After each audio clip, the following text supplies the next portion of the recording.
누가복음 12장 29절에서 34절 말씀입니다. 다 찾으신 줄 알고 함께 봉독하시겠습니다. 너희는 무엇을 먹을까 무엇을 마실까 하여 구하지 말며 근심하지도 말라. 이 모든 것은 세상 백성들이 구하는 것이라. 너희 아버지께서는 이런 것이 너희에게 있어야 할 것을 아시느니라. 다만 너희는 그의 나라를 구하라. 그리하면 이런 것들을 너희에게 더하시리라. 적은 무리여 무서워 말라. 너희 아버지께서 그 나라를 너희에게 주시기를 기뻐하시느니라. 너희 소유를 팔아 구제하여 낡아지지 아니하는 배낭을 만들라.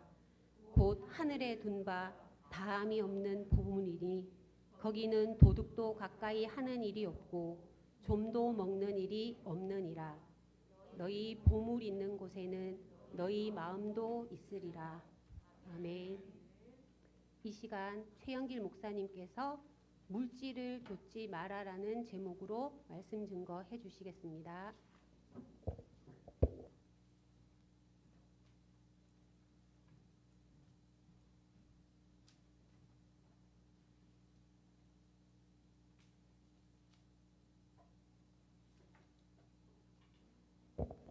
할렐루야. 네. 오늘도 이 헌신 예배에 오신 여러분들을 주님의 이름으로 환영합니다. 네. 할렐루야. 네. 제가 이 본문 말씀을 설교할 때 몇 가지 자주 드는 예화가 있는데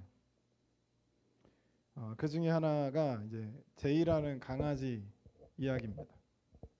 오늘 본문은 물질과 관련되어 있습니다. 물질과 관련되어 있습니다. 그래서 이 예화가 굉장히 좋은 예화가 되기 때문에 저희 처갓집에 제이라는 강아지가 있어요. 들어보신 분들은 몇 번씩 들어보셨을 거예요. 제이라는 강아지가 있습니다. 그 제이라는 강아지와 함께 그때는 그 아기가 없어가지고 그 강아지와 함께 그 처갓댁 식구들과 함께 어디를 갔냐면, 여러분 아트밸리 아세요? 아트밸리를 갔습니다. 아트밸리를 갔는데 이 강아지가 말티즈인가 그럴 거예요. 그 강아지가 말티즈인데 굉장히 작아요. 말티즈 중에서도 좀 작은 편입니다. 그래가지고 이 강아지가 졸졸졸졸 이제 산책같이 이렇게 계속 가는 거죠. 가면서 낯선 곳이잖아요. 낯선 곳에 내려서 자꾸 이제 자기 영역을 이렇게 치는 겁니다. 오줌을 계속 싸는 거죠. 근데 나중에는 한 1시간쯤 그러고 나니까 나중에는 영역 표시를 하고 다니는데 잘 나오지 않으니까 다리를 이렇게 올리고 한참을 가만히 있어요. 그러다가 한 방울이 뚝 떨어집니다. 어렵게 싼 거예요. 그 한 방울 어렵게 딱 떨어뜨리면 거기다 이제 막 문대는 거죠. 그 주변에다 문대고 또 가는 거예요. 그리고 또 이제 한참 가다 또 거기는 이제 아트밸리는 다른 개들도 많이 오거든요. 그러니까 자꾸 자기가 왔던 영역 표시를 했는데도 불구하고 또 돼 있으니까 그러면 또 다리 두고 한참 있다가 또 한 방울이 뚝 떨어져요. 그럼 또 거기다가 또 영역 표시를 하고, 그 모습을 막 얼마나 바쁜지 몰라요. 막 영역 표시하느라 정신이 없어요. 영역 표시를 했는데 정신이 없는 그 강아지를 보면서 제 와이프가 뭐라고 그랬냐면 딱 이렇게 얘기했습니다. 어휴, 그렇게 해봐야 자기 것도 아닌데 되게 열심히 영역 표시하네. 아무리 그 오줌을 싸도 자기 게 아니잖아요. 그러면서 한마디 더 했습니다. 이 친구는 이제 이 아트밸리에 올 일이 없을 텐데 이따 이곳에 아트밸리에 올 일이 없을 텐데 그렇게 열심히 영역 표시를 할 필요가 없는데 영역 표시를 정말 정신없이 합니다. 누가 보면 진짜 열일을 하는 거죠. 잠시도 보통 이렇게 강아지들이 제이야 막 그러면 이렇게 던져주면 물어오고 이래야 될 거 아니에요. 좀 여유롭게, 그죠? 우리가 상상하는 것처럼 정신이 없어요. 오줌 싸느라고 정신이 없어요. 이 강아지의 여정을 잘 알고 있는 이 주인의 보기에는 이 강아지의 열심은 의미가 없는 거죠. 여러분 의미 없이 사지 말기를 주님의 이름으로 소원합니다. 헛되이 영역 표시 하시지 마시기 바랍니다. 우리 삶이 그렇다는 거죠. 그래서 우리가 지금 중요한 게 뭐냐면 재물을 쫓지 마라라고 하는 겁니다.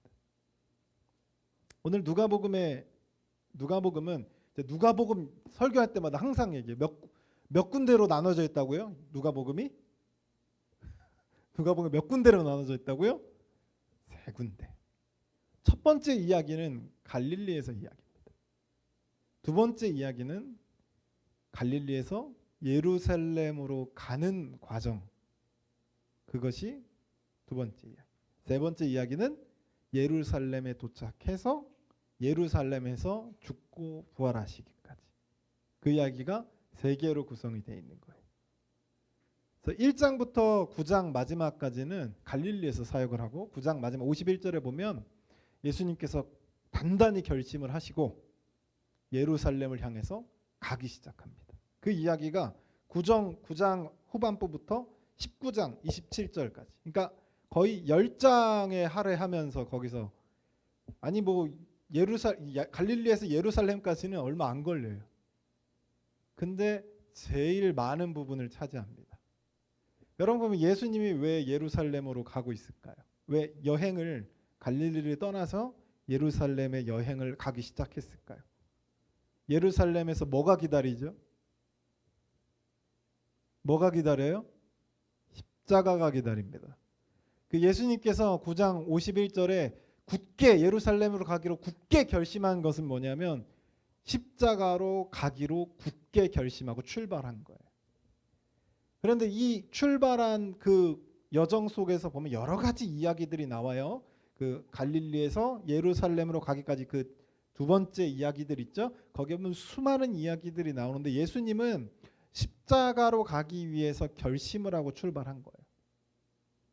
내 제자들도 다른 사람들도 예수님과 마음이 어때요? 같지를 않은 거죠. 다른 마음인 거예요. 예수님은 지금 십자가에 죽으시러 가는데 다른 사람들은 이 세상에서 어떻게 살까? 어떻게 부유해질까? 어떻게 높이 올라갈까? 이 고민을 하고 있는 겁니다. 예수님이 이제 이 답답한 심경을 나타내는 곳들이 몇 군데 있는데 우리가 읽었던 이 12장 13절부터 우리가 방금 읽어본 34절까지가 아주 잘 드러낸 부분이죠. 예수님께서 한 사람이 이렇게 질문을 했어요. 한 사람이 질문이 아니라 요청을 했죠. 무슨 요청을 했냐면 형과 동생이 찾아왔어요. 형하고 자기하고 재산을 나눠야 되는데 형이 이제 많이 가져갔나 봐요. 그러니까 이 재판관의 역할로서, 그러니까 자기 말은 안 들으니까 예수님의 말은 들을 것 같은 거예요. 그래서 예수님에게 찾아가서 예수님, 우리 형이 재산을 다 가져가니까 나하고 나눠 가지게 해주세요라고 한 거죠. 재판관의 역할을 해달라고 하는 거예요. 그래서 당시에 재판관의 역할은 누가 하냐면 종교 지도자들이 합니다. 구약 시대는 제사장이 했어요. 그러니까 이 재판관의 역할을 한다는 것 자체가 예수님을 높게 평가한 거예요. 높게 평가한 거예요. 예수님을. 근데 지금 이 예수님께서 자기를 높게 평가해서 재판관 역할 좀 해주세요 했던 그 사람에게 뭐라고 대답하냐면 오늘 본문에 내가 너네들 재산 나눠주는 사람이냐 이렇게 물어봐요. 내가 니네 돈 나눠주는 사람이냐 이렇게 물어봐요. 왜요? 예수님 지금 어디로 가고 있어요? 뭐 하려고 가고 있죠? 죽으려고 가고 있잖아요. 근데 지금 찾아온 사람의 요청은 뭐냐면 내가 이 땅에서 잘 살 수 있도록 재산을 분배해 주세요라고 하는 이야기입니다. 지금 예수님과 목적이 맞지를 않았던 거죠. 그래서 예수님이 이야기 하나를 들려줘요. 이 어이없는 상황이 자기는 십자가로 가고 있어요. 죽으려고 가고 있습니다. 내 앞에 있는 그 자들을 위해서 그들의 생명을 구하기 위해서 내 목숨을 내어주려고 결단하고 간 거예요. 근데 그 와중에 찾아온 사람이 나 이 땅에서 잘 살아야 되니까 재산을 좀 나눠주세요. 예수님이 요청한 겁니다. 예수님이 어이가 없겠죠. 내가 지금 어디로 가는데 지금 그런 부탁을 나한테 하는 그 자체가 어이가 없는 겁니다. 그래서 예수님이 예화를 하나 들어줘요. 이게 뭐냐면 한 부자가 등장을 해요. 예수님의 이야기예요. 예수님이 만들어낸 이야기입니다. 한 부자가 있어요. 근데 그 부자가 창고가 가득 찬 거예요. 뭐 했다고요? 가득 찼다고요. 근데 창고는 가득 찼는데 곡식, 쌓아둘 재물 이런 것들이 더 많이 생긴 거예요. 그럼 여러분 어떻게 하시겠어요? 아니 창고는 꽉 찼어요. 창고는 꽉 찼는데 더 생겼어요. 그럼 여러분 어떻게 하시겠어요? 여러분은 어떻게 하시겠어요? 이 부자는 어떻게 했냐면 창고를 더 큰 걸 짓는 거죠. 자기 평생에 부족함이 없을 만큼 쌓아놨는데 더 큰 창고를 짓는 겁니다. 그리고 굉장히 수고로운 거죠. 거기다가 막 다 넣어놓은 거예요. 또 다시. 그러면서 다 일이 끝나니까 휴, 드디어 끝났다. 이제 먹고 놀고 편하게 마시자. 이런 겁니다. 그때 하나님이 뭐라고 하시냐면 20절에 예수님께서 뭐라고 하냐면 어리석은 자여 오늘 밤에 내 영혼을 도로 찾으리니 그러하면 네가 예비한 것이 누구의 것이 되겠느냐. 이렇게 얘기하시는 거죠. 그래서 그 부자는 죽었습니다. 그 이야기를 이렇게 하시는 거예요. 부자가 등장했는데 창고를 새로 짓고 거기에다가 재물을 다시 쌓았습니다. 그래서 고생했고 수고했으니까 고생하고 수고했으니까 우리 편안하게 먹고 마시고 즐기자. 내 인생 즐기자라고 했는데 그다음 그날 밤에 하나님이 그 생명을 거두시면서 내가 네 생명을 지금 거두면 네가 그렇게 수고롭게 남긴 그것들은 누구의 것이 될까? 지적하시는 거죠. 그 이야기를 하시는 겁니다. 이 예화를 통해서 말씀하고 싶은 것은 뭐냐면 자기를 위해서 재물을 쌓아두었지만 하나님에 대해서 부유하지 못한 자들을 이렇게 그들의 어리석음을 드러내시는 거죠. 15절에 왜 이들이 어리석냐면 사람의 생명이 그 소유에 넉넉한 데 있지 아니하니라라고 얘기합니다. 그 사람의 생명이 사람의 소유에 넉넉한 데 있지 않다. 그러니까 무슨 말이냐면 여러분이 돈 주고 구원을 살 수 없다는 얘기예요. 쉽게 얘기하면 돈 주고 살 수 없습니다. 그 면제부 팔았던 때처럼 여러분 돈 주고 살 수가 없어요. 면제부도 그 돈을 사봤자 의미가 없었겠지만 그 이야기를 하시고요.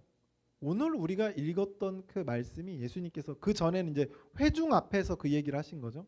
모든 사람들 앞에서 그 얘기를 했다면 이제 예수님께서 뒤를 돌으셔가지고 제자들에게 집중해서 얘기하시는 거예요. 제자들에게. 지금 이 이야기를 겪었잖아요. 지금 와가지고 재판해 주세요. 나 재산 좀 가져야 돼. 이 이야기를 예수님께서 답답해하시면서 그 부자 이야기를 해주셨잖아요. 그리고 나서 이 제자들을 바라보시면서 뭐라고 오늘 이야기를 꺼내시냐면 무엇을 먹을까? 무엇을 마실까? 무엇을 입을까? 뭐 하지 말라고요? 이건 다 누가 구하는 것이라? 이건 누가 구하는 거예요? 세상 백성이 구하는 것이다 라고 표현합니다. 그러니까 진짜로 구하지 말라는 얘기가 아니라 우리가 분명 생활할 때 여러분 재물 필요합니다. 돈 필요해요. 근데 이 설교 제목처럼 여러분의 인생이 돈을 쫓는 인생이 되지 말라는 거예요. 누구를 쫓아야 된다고요? 돈이 아니라 하나님을 쫓아가야 된다는 것이죠. 그래서 예수님께서는 이 세상에 여러분 예수님이 하실 수 있었다면 빌 게이츠보다 더 부자가 될 수 있었어요. 그죠? 지금 미국 대통령보다 더 큰 자리에 오르실 수도 있었을 겁니다. 근데 예수님은 그러지 않았잖아요. 왜요? 어디를 바라보니까요? 하나님의 나라를 바라보니까 십자가로 걸어간 겁니다. 우리의 삶도 그래야 된다는 것을 얘기하는 거죠. 그래서 목숨을 위하여 무엇을 먹을까 무엇을 마실까 너희 몸을 위하여 무엇을 입을까 염려하지 말라. 이것들이 너에게 있어야 한다는 사실을 누가 아신다? 하나님이 아시고 채워주신다라고 하는 거예요. 다만 너희는 뭘 구하라? 그의 나라를 구하라 라고 얘기하는 거죠. 그의 나라를 구하라. 자, 십자가로 향하시는 예수님께서 이 재판을 좀 해주세요라고 했던 그 사건을 경험하고 대중들 앞에서 부자 이야기를 한 다음에 제자들을 불러놓고 하신다는 말씀이 목숨을 위해서 이거 구하지 마. 너는 너희들에게 필요한 거 하나님이 다 하셔. 그러니까 너희들은 그의 나라를 구해라 라고 하는 거죠.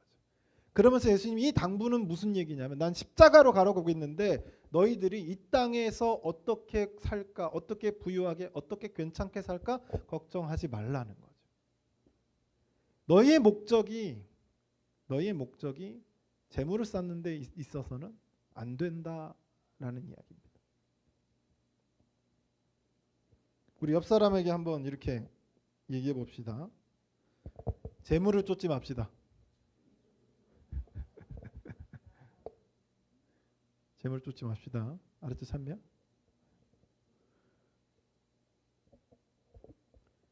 여러분 분명히 세상을 살려면 돈이 필요합니다. 아, 그거 인정. 예수님 몰랐던 거 아니고요. 예수님이 돈 벌지 말라 이런 얘기가 아니에요. 곡해 들어가지고 통장에 10만 원 있다 그러면 정죄 10만 원 있어? 막 이러지 마요. 이건 전혀 이거 하나님의 말씀하고 상관없는 내용입니다. 지금 예수님이 얘기하시는 것은 자기는 십자가를 위해서 걸어가고 있는데 자기와 함께 뜻을 해줘야 될 사람들, 자기와 함께 걸어줘야 될 사람들이 다른 꿈을 꾸고 있는 거예요. 다른 곳을 바라보고 있는 거예요. 예수님은 십자가를 보고 지금 죽으려고 가고 있단 말이에요. 우리의 생명을 위해서, 우리를 구하기 위해서 그 십자가를 가고 있는데 다른 사람들이 와가지고 딴 생각을 하고 있는, 딴 목표를 갖고 있는 거예요. 그래서 그들에게 이렇게 얘기한 거죠. 그게 그 방향이 옳지 않다. 그 제자들에게 얘기하는 겁니다. 나와 같은 곳을 보자. 나와 같이 가자. 그래서 누가복음에서 뭐라고 했냐면 너희의 목숨까지도 버릴 수 있어요. 제자가 되기 위해선 너희 목숨까지도 버릴 수 있어야 된다라고 얘기하는 거예요. 분명히 세상에서 우리가 돈이 필요합니다. 근데 더욱더 분명한 것은 광야에서도 먹일 수 있는 분이 하나님이라는 거죠. 할렐루야. 40년 동안요 옷이 해지지 않게 만들 수 있는 분이 하나님이라니까요. 제가 여러분 그 나이스라고 혹시 아실지 모르겠어요. 나이키 짝퉁 나이스. 그 나이스를 제가 어렸을 때 사고 나서 너무 애지중지 갈고 닦았거든요. 세상에 이렇게 짝퉁이다 보니까 6개월이 지나니까 터져버리는. 6개월이 그런 일이 일어나지 않아. 하나님이 하시고자 하시면 40년 동안 짝퉁이라도 터지지 않게 만들 수 있다는 거죠. 이스라엘 백성들이 여러분 광야에 가가지고 옷을 만들 수가 없어요. 신발을 만들 수가 없습니다. 뭐 재료가 있어요? 뭐가 있어요? 아무것도 없어요. 근데 하나님께서 40년 동안 그들의 의복이 상하지 않게 만드시고 그들도 몰랐을 거예요. 그냥 당연한 줄 알았겠죠. 언젠가 찢어지겠지. 언젠가 찢어지면 뭐 입고 살아야 되나, 벗고 살아야 되나 이 걱정을 했겠지만 찢어지지 않는 거예요. 우리도 그러잖아요. 우리도 살아가면서 내가 한 달에 월급 얼마 받고 한 달에 뭐 얼마 받고 이렇게 이만큼 나갈 텐데 이거 어떻게 그 다음에 어떻게 해야 되나? 내가 65세가 내가 정년퇴직하고 나서 그 다음에 어떻게 살아가야 되나? 준비해야죠. 해놓으셔야 돼요. 준비해 놓으셔야 되지만 그 모든 걱정들이, 모든 염려들이 하나님 앞에서는 의미가 없다는 거죠. 우리는 내일 어떻게 될지도 모르는 존재들이에요. 하나님 앞에 서 있다면 하나님은 내게 부족한 가운데서도 먹일 수 있는 분이 그 하나님이라는 것이죠. 그래서 그게 중요한 건 아니라는 거예요. 여러분이 이 땅에서 살아가는 게 그게 중요한 건 아니다. 재물을 쌓기 위해서 정말 모든 수단과 방법을 가리지 않는 분들이 있어요. 그게 의미가 없다는 얘기죠. 그러면 대충 살아도 되나요? 아니요. 최선을 다해서 살아야 됩니다. 최선을 다해서 일해야 돼요. 여러분이 할 수 있는 최선의 것을 해야 됩니다. 그리스도인들은 미래나 과거에 사는 게 아니에요. 현재 최선을 다해서 살아가요. 다만 내가 최선을 다하는 이유가 돈에 있어서는 안 된다는 거죠. 그럼 어디 있어야 되느냐? 하나님이 그곳에 나를 보내신 이유와 목적을 위해서 최선을 다하라는 거죠. 이걸 우리는 사명이라고 부릅니다. 그곳에 하나님은 분명히 내가 쓰임이 있어서 보냈거든요. 근데 난 돈을 위해서 살아요. 그러면 하나님이 보내신 목적이 이루어지지 않고 있는 거예요. 그래서 나는요, 그곳에 하나님이 보내신 그곳에서 최선을 다해야 되는 거예요. 이것을 칼빈은 직업 소명이라고 얘기합니다. 그러니까 내가 돈을 잘 벌기 위해서 거기서 최선을 다하는 게 아니라, 직급을 올리기 위해서 최선을 다하는 게 아니라, 하나님이 나를 거기서 보낸 목적이 있어요. 이유가 있습니다. 그래서 나는 거기서 최선을 다하는 거죠. 그래서 학생들은 학교에서 최선을 다해야 돼요. 그래서 직장인들이 직장에서 최선을 다해야 돼요. 돈 때문이 아니라. 여러분이 주신 가정요, 여러분이 선택한 것 같지만 잘 생각해 보면 우리가 선택한 게 거의 없어요. 여기 김은혜 사모님 없으니까 얘기할게요. 제가 그 은현교회 갔을 때 저한테 다 시킬까봐 담임 목사님, 거기 은현교회 담임 목사님 저한테 물어봤어요. 찬양 잘하세요? 못합니다. 악기 다루시는 거 있으세요? 저 하나도 다 못 달라. 그렇게 얘기했거든요. 다 시킬까봐. 처음에 겸손한 모습도 좀 보여주고 하려고. 근데 이제 찬양 인도를 안 시켰어요. 한 두 달 동안 안 시키다가 이제 제가 같이 사역하던 그 사역자분이 계속 찬양 인도를 하니까 그 1월 1일 날 우리 송구영신 예배 드리잖아요. 송구영신 예배 드릴 때 그때만 딱 한번 찬양 인도를 해보세요. 제가 대충 준비했을까요? 다 죽여버려야겠다 이런 마음으로 다 죽여버려야겠다 이런 마음으로 찬양 인도를 준비했어요. 그래서 찬양을 딱 했는데 거기에 이제 김은혜 사모님이 뿅 한 거죠. 뿅. 이해가 되세요? 김은혜 사모님의 입장에서는 갑자기 뿅 해서, 그죠? 이 2달 동안 제가 누군지 알았어요. 알았는데 그때 뿅 해서 이제 남양주까지 왔죠. 남양주까지 왔어요. 본토 아비 친척 집을 떠나 하나님이 가르치는 그 땅으로 갔어요. 얼마나 울었는지 몰라요. 어찌됐든 우리가 가만히 생각해 보면요, 우리의 삶이 내 마음대로 되는 게, 우리 가족 공동체도 내 마음대로 고르는. 여러분 유전자 조작해 가지고 여러분 여기서 딸 아들 고르신 분, 요즘에 유행이거든요. 미국에서는 돈만 있으면 됩니다. 하신 분 없죠? IQ 막 올릴 수 있거든요. 하신 분 없죠? 다행입니다. 그렇게 할 수가 있는데도 우리가 가만히 보면 우리의 자녀들도 내가 선택한 적이 없어요. 내 부모들도 내가 선택한 적이 없어요. 그래서 우리는 거기서 최선을 다해야 되는 거예요. 왜요? 하나님이 그 가정에 나를 보내셨어요. 뭔가 이유와 목적이 있습니다. 우리 직장 하나님이 보내신 이유가 있어요. 목적이 있어요. 여기 교회 이유와 목적이 있습니다. 이유와 목적을 이해하지 못하고 그저 교회를 소비와 판매자로 이해하면 얼마든지 교회 이렇게 왔다 갔다 할 수 있죠. 왔다 갔다 할 수 있어요. 왜요? 여기 리빙 마음에 안 들면 이마트 가면 되잖아요. 그죠? 그런 거예요. 하나님이 보내신 이유와 목적을 이해하지 못하면 우리는 그 목적과 이유대로 살아갈 수가 없다는 거죠. 그래서 우리는 돈을 벌기 위해서 최선을 다하는 게 아니라 하나님이 보내신 목적을 이루기 위해서 최선을 다해야 되는 거죠. 자, 이것을 쉽게 예화로 한번 들어볼게요. 여러분, 만약 여러분 직장 생활을 하시고 있고 이직을 하려고 결심을 했습니다. 그럼 이직을 할 때 조건, 가장 여러분이 보는 게 뭐예요?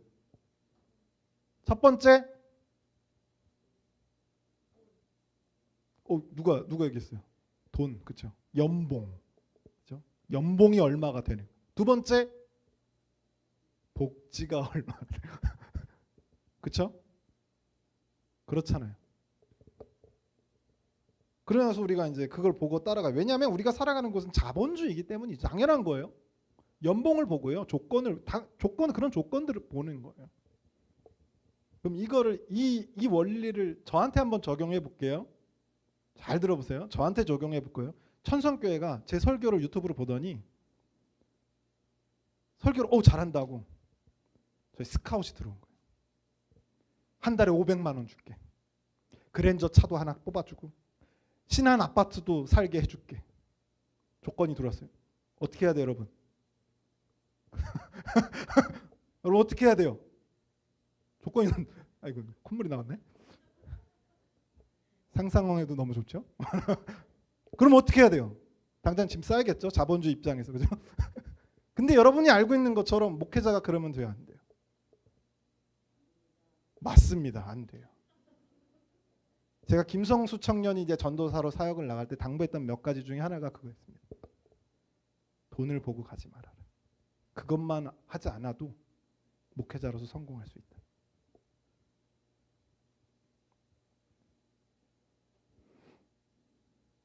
왜냐하면 목회자라는 건 진짜로 말 그대로 돈 때문에 이 일을 하는 게 아닙니다. 돈 때문에 이 사역을 하는 게 아니에요. 여러분 보통 대학교에서 오래 공부하는 거, 대학원까지 가서 오래 공부하는 건 뭐 때문에 그러는 거예요? 편하고 많이 벌기 위해서 그런 거잖아요. 근데 여러분 잘 생각해 보면 저희 가정이라고 얘기할게요. 저희 집보다 못 버시는 분 거의 없을걸요. 그러면 여러분 석사 학위가 2개이신 분, 박사면 인정. 제가 박사면 어쩌 깨갱 어쩔 수 없어요. 인정. 석사 학위가 2개이신 분 없죠? 저만큼 대학원에서 오래 공부하신 분 없죠? 그죠? 맞나요? 있을 수도 있겠죠. 근데 그거에 비례해서 보면, 그죠? 제 사례비와 여러분이 한 달에 가정에서 버는 돈 비교해 보면 터무니없죠. 목회자보다 여러분이 어려울 리 없습니다. 거의 그럴 일은 거의 없어요. 그죠? 근데 목회자도 지금 살아가고 있어요. 그죠? 양복 입고 있잖아요. 그죠? 제가 산 건 아닙니다. 양복 입고 있잖아요. 넥타이 매고 있고요. 저 새끼 굶어본 적 없습니다. 삼식이거든요. 새끼 굶어본 적이 없어요.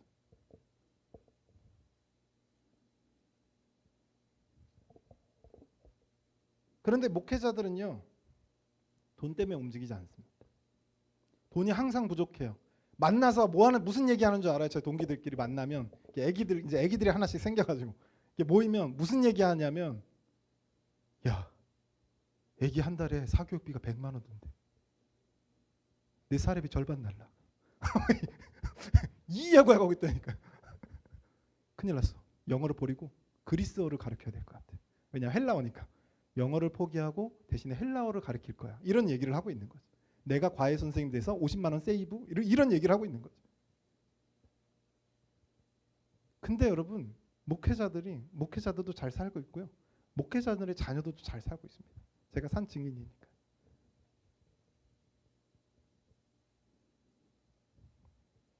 그래서 우리는요, 재물을 위해서 살아가서는 안 된다. 우리에게 중요한 건 무엇을 먹을까, 무엇을 마실까, 무엇을 입을까가 중요하지 않습니다. 이거는 다 이방인이 구하는 것이지. 우리 그리스도인들은 재물을 위해서 사는 사람들이 아니라 하나님의 목적을 위해서 살아가는 것. 그 나머지 우리가 무엇을 먹을까, 무엇을 마실까, 무엇을 입을까. 걱정 안 되는 사람 없어요. 아까도 얘기했지만 우리 목사님들끼리 모여도 그 걱정 한다니까요. 근데 말 그대로 진짜 걱정한다고 머리털 하나 안 나더라. 그런데 하나님께서 뭐라고 얘기하냐면 이 모든 것들 내가 책임져 줄게. 네가 바라봐야 될 것은 그게 아니다 라고. 돈을 벌지 말라는 얘기가 아니라 그것을 바라보고 너의 삶을 소비하지 말아라 라고 하는 거죠. 무슨 얘기냐면 예수님이 이 이야기를 하면서 나랑 같이 가자.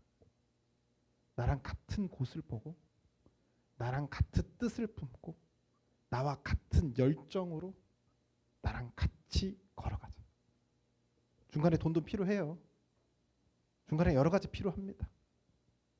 근데 그거 채워줄 테니까 같이 가자. 넉넉하지 않을 수 있어요. 제 삶처럼 넉넉하지 않을 수 있어요. 그럼에도 같이 가자. 이게 예수님이 하시는 말씀이죠. 사랑하는 성도 여러분, 이 말씀대로 오늘 본문에 누가복음 12장에서 얘기했던 예수님 말씀대로 우리가 재물을 바라보면서 재물을 쫓아가는 삶, 이게 지금 제가 이 보면 좇지 마라 이렇게 써 있죠. 발음이 좀 이상하네. 지긋자로 돼 있죠. 쌍지긋으로 이렇게 위에 거를 쌍지긋으로 하면 사냥꾼이 쫓아가다 할 때 쫓다예요. 근데 이 그냥 지긋은 뭔가 이상향을 바라보고 이상향을 해서 나아가는 거. 이걸 얘기합니다. 그래서 물질을 내 이상향, 내 방향으로 설정하고 가는 게 아니라 예수 그리스도를 방향으로 설정하고 걸어가라 라고 하는 것이죠. 이와 같이 되시길 주님의 이름으로 소원합니다. 기도하겠습니다. 사랑의 하나님 아버지, 오늘 누가복음 12장의 말씀을 통해서 무엇을 먹을까, 무엇을 입을까, 무엇을 마실까, 무엇을 입을까 걱정하지 말라고 했던 예수님의 말씀 우리가 기억합니다. 하나님 말씀을 기억하게 해주시고 우리가 살아갈 때 재물을 쫓는 삶이 아니라 십자가를 쫓는 삶이 될 수 있도록 역사하여 주시고 인도하여 주시옵소서. 이 모든 말씀 우리와 함께 해주실 줄 믿고 예수 그리스도의 이름으로 받들어 기도드리옵나이다. 아멘.